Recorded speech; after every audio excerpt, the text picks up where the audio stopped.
cho tôi biết đi.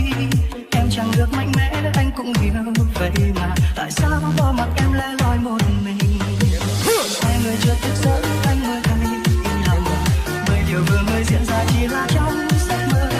Mỗi ngày em vẫn sống với yêu thương ngọt ngào, hạnh phúc sau một hai thương nặng lại. Cảm ơn vì lời đó đã mang đến anh đến đây, điều mà em luôn thiếu từ khi chúng tôi xa rời. Được nhìn em hạnh phúc là lý do khiến tôi luôn tồn tại trong cuộc đời này, dẫu bao điều ngang trái.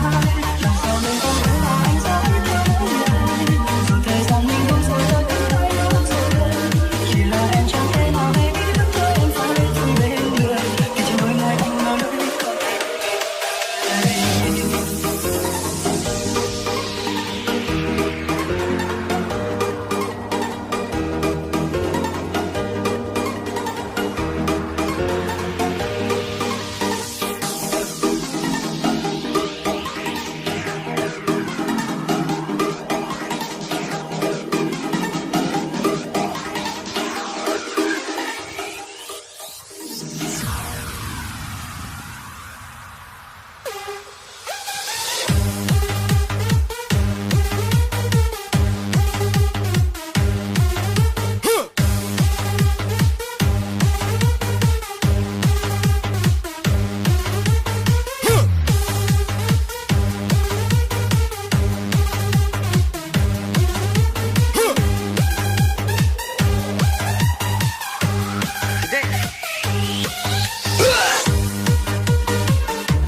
Cảm ơn